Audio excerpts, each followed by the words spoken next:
Assalamualaikum warahmatullahi wabarakatuh. Saya Danarto Wicaksono dengan NIM 23 21889.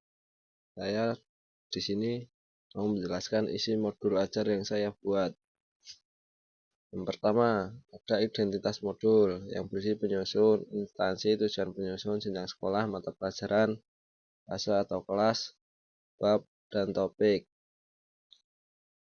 Bagian B ada kompetensi awal, yaitu menjelaskan tentang mempelajari apa itu norma dan adat istiadat, membedakan peraturan tertulis dan tidak tertulis, mengidentifikasi norma dan pentingnya norma di lingkungan masyarakat.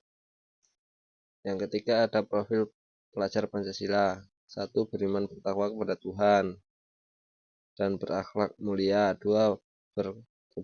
Berkebinekaan global. 3. Bergotong royong. 4. Mandiri. 5. Bernalar kritis, dan 6. Kreatif. Di bagian D ada sarana dan prasarana yang berisi sumber belajar, pengenalan tema, topik, dan bab. Bagian E ada target peserta didik, yaitu peserta didik reguler atau tipikal umum, tidak ada kesulitan dalam mencerna dan memahami materi ajar. Yang kedua ada peserta didik mencapai tinggi,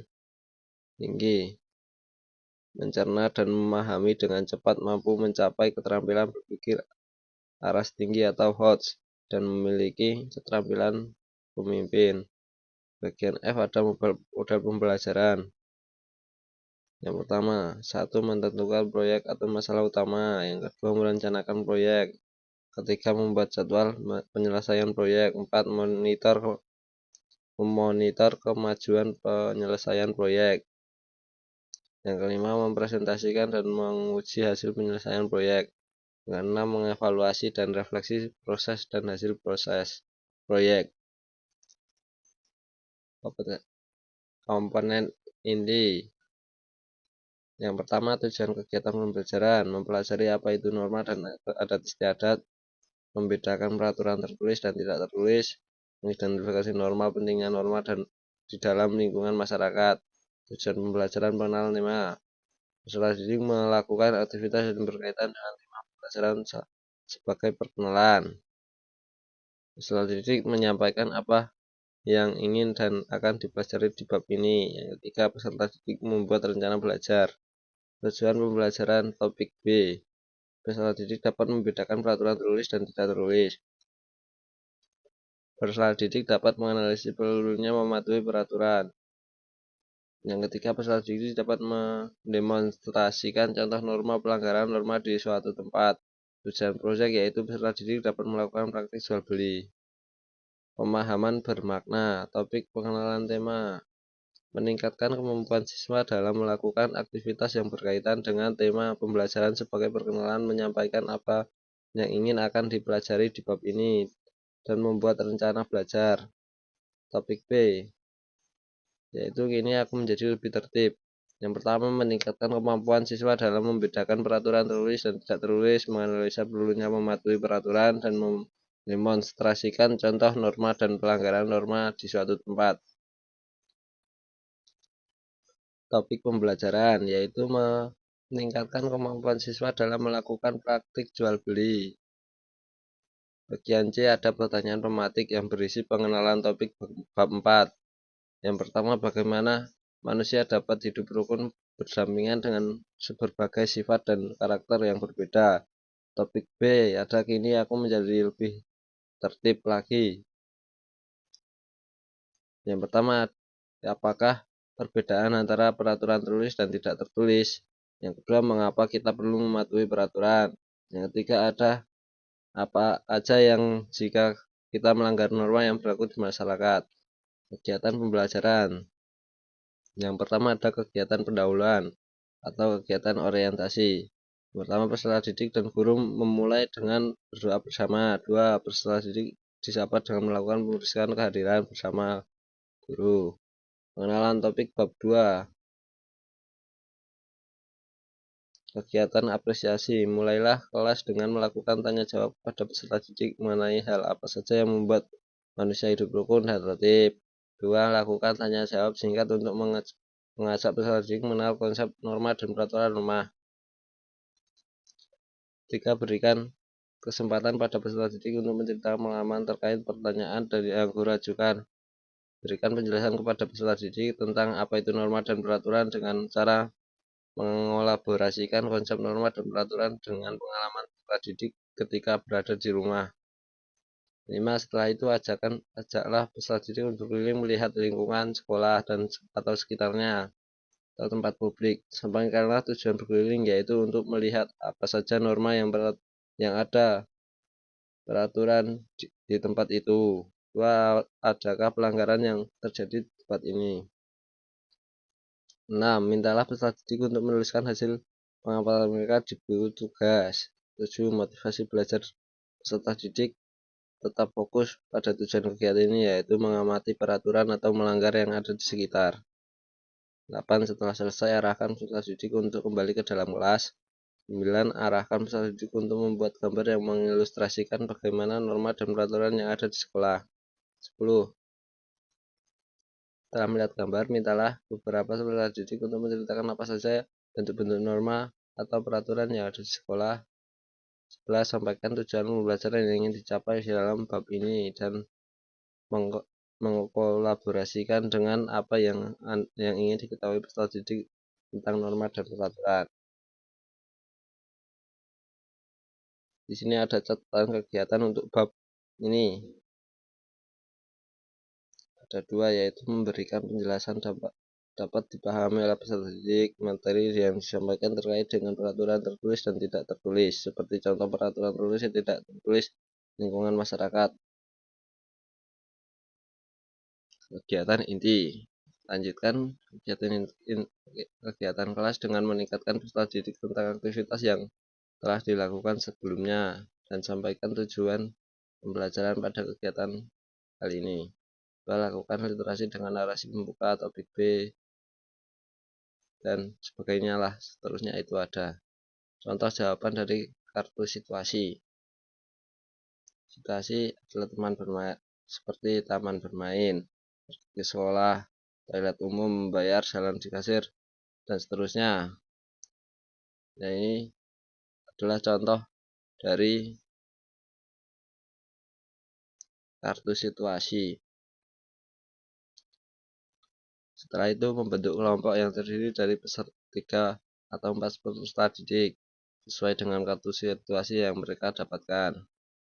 2. Sampaikan mengenai kegiatan bermain peran sesuai panduan buku siswa atau peserta didik. Arahkan peserta didik untuk melakukan kegiatan sesuai panduan buku. Rekomendasi waktu 10-15 menit.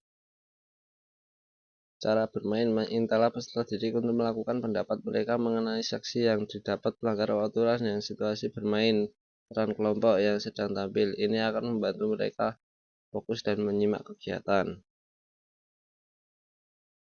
Mintalah peserta didik menuliskan jawaban mereka pada buku tulis sebagai kegiatan akhir hari ini.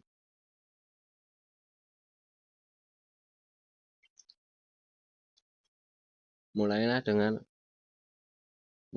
literasi dengan teks peraturan tertulis dan tidak tertulis pada buku siswa. 2. Sampaikanlah yang akan dilakukan pada kegiatan kali ini, yaitu meningkatkan antara peraturan tertulis dan tidak tertulis berdasarkan kegiatan bermain peran yang sudah dilakukan. 2. Melakukan tanya jawab sampai peserta didik mulai melihat perbedaan dari peraturan tertulis dan tidak tertulis. Guru dapat memberikan pertanyaan seperti ini. Contoh, peraturan apa saja yang masih kalian ingat bermain peran, dan seterusnya ada 3. C.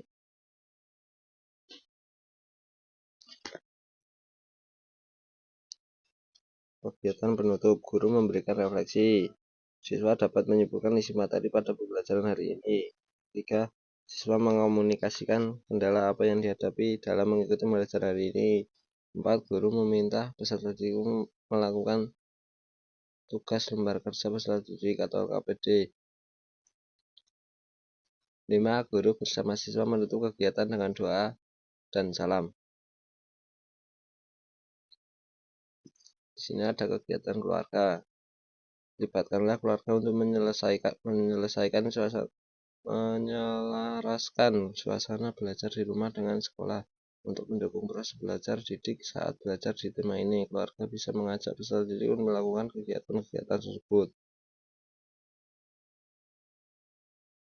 Refleksi untuk memandu peserta didik, lihat bagian refleksi di panduan buku umum. Buku.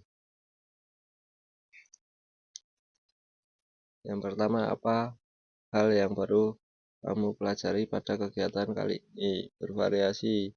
Jawaban dapat berupa aku lebih memperhatikan lingkungan sekitar. Jika ada peraturan, maka aku harus mematuhinya. Yang kedua, apa sajakah peraturan tidak tertulis yang ada di lingkungan sekitarmu? Dari mana kamu mengetahui peraturan tersebut? Bervariasi. Apa saja peraturan tertulis yang ada di lingkungan sekitarmu? Dari mana kamu mengetahui peraturan tersebut? Hanya bervariasi. Dan seterusnya. Di sini ada refleksi guru yang mencakup 10 soal. Ini adalah contoh penilaian yang berisi kriteria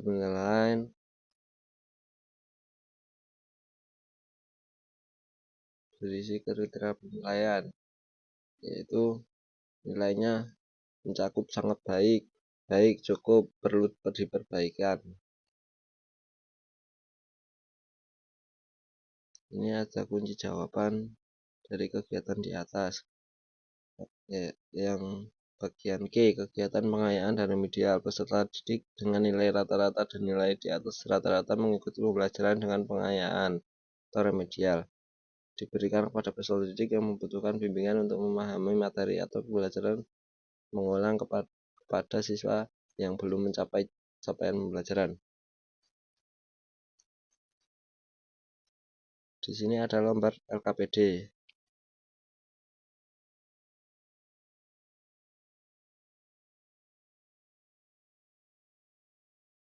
Ini ada bahan bacaan guru atau peserta didik yang berisi bahan bacaan.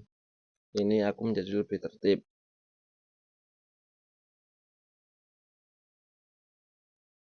Ini ada daftar pustaka di mana saya mendapatkan informasi-informasi di atas. Mungkin itu saja yang bisa saya sampaikan. Terima kasih. Wassalamualaikum warahmatullahi wabarakatuh.